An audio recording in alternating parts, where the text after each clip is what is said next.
மீண்டும் உங்களை நாம் சந்திப்பதிலே மிக்க மகிழ்ச்சி அடைகின்றோம். நான் இலங்கையிலே இருந்து பதுளை போதனா வைத்தியசாலையில் இருந்து வைத்தியர் கிருஷான் வேதநாயகம். சிறுவர்களினுடைய சிறுநீரிலே ஏதாவது தொற்று ஏற்படுமாக இருந்தால் அது இந்த பிள்ளைகளினுடைய சிறுநீரகங்களை பாதிக்கும். சாதாரணமாக பார்க்க போனால் ஒரு பிள்ளை பிறந்ததில் இருந்து அந்த பிள்ளையினுடைய வயது 8 வருடங்கள் மட்டும்தான் இந்த சிறுநீரகங்களுடைய வளர்ச்சியும் விருத்தியும், growth and development என்று சொல்லுவோம், வளர்ச்சியும் விருத்தியும் இருக்கின்றது. இந்த 8 வருடங்களுக்குள் ஏதாவது ஒரு தீமை, ஒரு பாதகமானது சிறுநீரகங்களுக்கு போகுமாக இருந்தால் அந்த இடத்திலே சிறுநீரகங்கள் கொஞ்சம் கொஞ்சமாக தங்களுடைய செயல்பாட்டை இழக்கும். சிறுநீரக, அதாவது நாங்கள் ரீனல் ஃபெயிலியர் என்று சொல்லுவோம், சிறுநீரக தொழில்பாடு பாதிக்கப்படும். என்றபடியினாலே தான் இந்த சிறுவர்களுக்கு சிறுநீரிலே கிருமி தொற்று, யூரினரி ட்ராக் இன்ஃபெக்ஷன் ஏற்படுமாக இருந்தால் மிக மிக அவதானமாக செய்யப்பட வேண்டும். இந்த நோயை நாங்கள் எவ்வாறு கண்டுபிடிப்பது என்றால், யூரின் ஃபுல் ரிப்போர்ட் செய்யலாம், யூரின் கல்ச்சர் அண்ட் ஏபிஎஸ்டி செய்ய வேண்டும். அத்துடன் இவற்றுக்கு மேலதிகமாக என்ன செய்ய வேண்டும் என்றால், நாங்கள் பிள்ளையினுடைய வயிற்றை ஒரு படம் பிடித்து பார்க்க வேண்டும். அதாவது அல்ட்ராசவுண்ட் ஸ்கேன் அப்டோமன் என்று சொல்வோம். இது இந்த சிறுநீர் தொற்றினாலே பாதிக்கப்படுகின்ற அனைத்து பிள்ளைகளுக்கும் இது கட்டாயமாக செய்ய வேண்டிய ஒன்று. வளர்ந்தோருக்கும் இது பொருந்தும். ஆனால் கூடுதலாக பெண்கள், அண்மையிலே திருமணம் முடித்த பெண்கள் அல்லது அண்மையிலே பிள்ளை பெற்றுக்கொண்ட பெண்களுக்கு நாங்கள் கொஞ்சம் ஒரு இலகுவாக லீனியண்டாக இருக்க முடியும். ஆனால் சிறு பிள்ளைகளுக்கு, அதாவது ஒரு பிள்ளையினுடைய வயது 14 வயது மட்டும் சிறுநீர் தொற்று ஏற்படுமாக இருந்தால் முதல் தடவையிலேயே கட்டாயமாக இந்த வயிற்றை நாங்கள் படம் பிடித்து பார்க்க வேண்டும் அல்லது அல்ட்ராசவுண்ட் ஸ்கேன் செய்து கட்டாயமாக பார்க்க வேண்டும். இதில் முக்கியமாக ஒரு பிரச்சனை இருக்கின்றது என்னவென்றால், இந்த சிறுநீரக தொற்று ஏற்பட்டு சரியாக 1.5 மாதத்துக்கு பிற்பாடுதான் அந்த அல்ட்ராசவுண்ட் ஸ்கேன் அல்லது வயிற்றை படம் பிடித்து பார்க்க வேண்டும் என்று சொல்லப்படுகிறது. ஏனென்றால் இந்த 1.5 மாதத்துக்குள்ளே இந்த சிறுநீரகங்களிலே ஏதாவது தொற்று ஏற்பட்டால் அது பெரிதாக காட்டும். என்றபடியினாலே நாங்கள் என்ன செய்ய வேண்டும், 6 கிழமைகள், அதாவது 1.5 மாதங்கள் சென்ற பிற்பாடு தான் இந்த பிள்ளைகளுக்கு நாங்கள் இந்த ஸ்கேனை செய்ய வேண்டும். அதே நேரத்திலே எனக்கு ஒரு நோயாளி வந்தால் அந்த பிள்ளையினுடைய வயது 8 வயது, அடிக்கடி சிறுநீர் கழிக்க வேண்டிய தேவை ஏற்படுகின்றது. எனவே அவருடைய சிறுநீரை நாங்கள் சோதித்து பார்க்க போது சிறுநீர் தொற்று ஒன்றும் இல்லை. ஆனால் அவருடைய வயிற்றை நாங்கள் படம் பிடித்து பார்த்தால், அந்த ஸ்கேன் பிடித்து பார்த்தால், ஸ்கேனில் என்ன செய்கிறது, வயிற்றிலே அவருடைய சிறுநீர் பை, பிளாடர், யூரினரி பிளாடர் என்று சொல்லுவோம், சிறுநீர் பையிலே என்ன இருந்தது, கல் இருந்தது. அந்த பிள்ளையினுடைய வயது 8 வயது. ஏனெனில் அது சில நோய்களினாலே பரம்பரையாக ஏற்படுகின்ற நோயினாலே பாதிக்கப்பட்டிருக்கின்றபடியினாலே அந்த சிறுநீர் பையிலே அந்த பிள்ளைக்கு கற்கள் இருந்தது. நாங்கள் இந்த ஸ்கேன் செய்யாமல் விட்டால் இதை எங்களாலே ஒருபோதுமே கண்டுபிடிக்க முடியாது. எனவே கோல்டன் ரூல், மிக முக்கியமான ஒரு விடயம் என்னவென்றால், கட்டாயமாக சிறுநீர் தொற்றினாலே பாதிக்கப்படுகின்ற எந்த பிள்ளைக்கும் கட்டாயமாக நாங்கள் இந்த ஸ்கேனை செய்து பார்க்க வேண்டும்.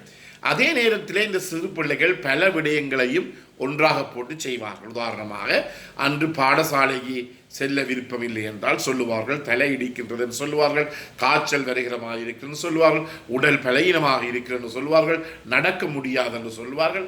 அதற்கு மேலதிகமாக வயிற்று வலி தான் சாதாரணமாக எங்களுடைய சிறுவர்கள் சொல்லுகின்ற ஒரு பிரச்சனை, ஒரு கம்ப்ளைனாக இருக்கின்றது.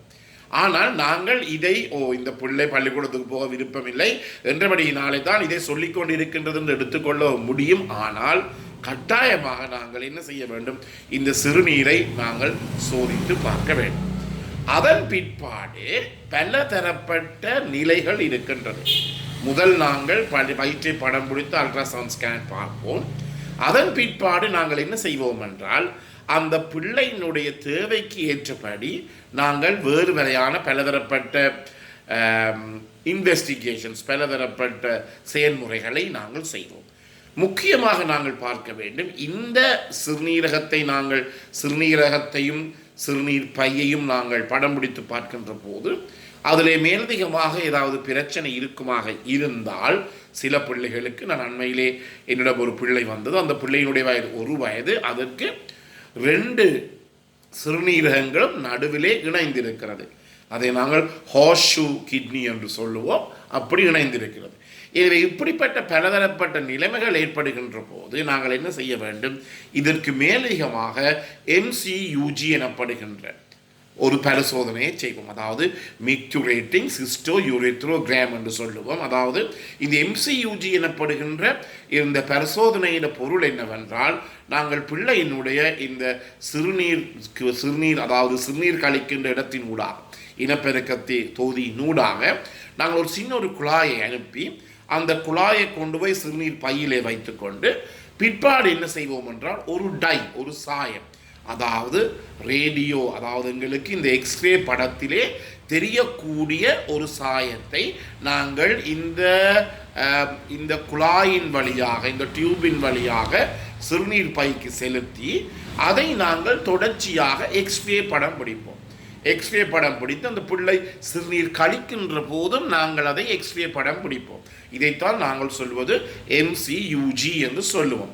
இது தேவை என்றால் மட்டும்தான் செய்யப்பட வேண்டும். ஏனெனில் அல்ட்ராசவுண்ட் ஸ்கேனிலே ஏதாவது வித்தியாசங்கள் சிறுநீரகங்களில் தெரியுமாக இருந்தால், மேலதிகமாக அந்த சிறுநீரகங்கள் பாதிக்கப்பட்டு சிறுநீரகத்தினுடைய தொழில் இழப்பு ஏற்படும் என்றபடியினாலே தான் நாங்கள் இந்த MCUG பரிசோதனைகளை நாங்கள் செய்து பார்க்க வேண்டும். அதே நேரத்தில் இதற்கு மேலதிகமாக நான் முதலிலே சொன்னது போது, இந்த வளருகின்ற விருத்தி அடைகின்ற சிறுநீரகங்களிலே ஏதாவது காயங்கள், ஸ்கார் ஏற்பட்டிருக்கிறதா என்று பார்ப்பதற்காக இன்னும் ஒரு தொழில்நுட்பத்தை நாங்கள் பாதிக்கின்றோம். அது DMSA ஸ்கேன் என்று சொல்லுவோம். அதாவது ஒரு நியூக்ளியர், அதாவது அணு தொழில்நுட்பத்தை மாறி ஒரு DMSA ஸ்கேன் எனப்படுகின்ற ஒரு ஸ்கேன் இருக்கின்றது. அதையும் கூட நாங்கள் செய்து பார்ப்போம். ஏனெனில் அந்த நேரங்களில் பிள்ளைகளுக்கு இந்த சிறுநீரகங்களில் ஏதாவது ஸ்கார் அல்லது காயங்கள் ஏற்பட்டிருக்கிறதா என்பதை பார்த்துக்கொள்ள. எனவே இந்த இன்வெஸ்டிகேஷன்ஸ்கள், இந்த செயற்படுகின்ற இந்த பொறிமுறைகள் எல்லாம் பிள்ளையினுடைய தேவைக்கு ஏற்றபடி ஒரு பிள்ளையிலிருந்து மற்ற பிள்ளைக்கு மாறுபடும். சில வேளைகள் நாங்கள் 2 வயசுக்கு உட்பட்ட பிள்ளைகளுக்கு இந்த வயிற்றை படம் பிடித்து ஸ்கேன் நார்மலாக சாதாரணமாக இருந்தால் நேரடியாகவே நாங்கள் இந்த DMSA எனப்படுகிற ஸ்கேனுக்கு போவோம். அல்லது அதில் வித்தியாசம் ஏதாவது தெரியுமாக இருந்தால் ஸ்கேனிலே நாங்கள் MCUGயை செய்வோம், அதன் பிற்பாடு DMSAயும் செய்வோம். என்றபடியினாலே அந்த ஒவ்வொருவருடைய தேவைக்கு ஏற்றபடி தான் நாங்கள் செய்கின்ற இந்த இன்வெஸ்டிகேஷன்ஸ் எல்லாம் மாறுபடுகிறது. எனவே இந்த நிகழ்ச்சி உங்களுக்கு பிடித்திருந்தால் இந்த நிகழ்ச்சியை பார்க்காதவருக்கு அறிமுகப்படுத்துங்கள். அதே நேரத்தில் இந்த நிகழ்ச்சியை நீங்கள் ஷேர் பண்ணலாம், லைக் பண்ணலாம். இதை நீங்கள் இந்த மேல் சின்னத்தில் இருக்கிற இந்த மணி சின்னத்தை அமுழ்த்தி பெல் சாயினை அமுழ்த்தி நீங்கள் இதை சப்ஸ்கிரைப் பண்ணலாம். மீண்டும் உங்களை சந்திக்கும் வரை நன்றி, வணக்கம்.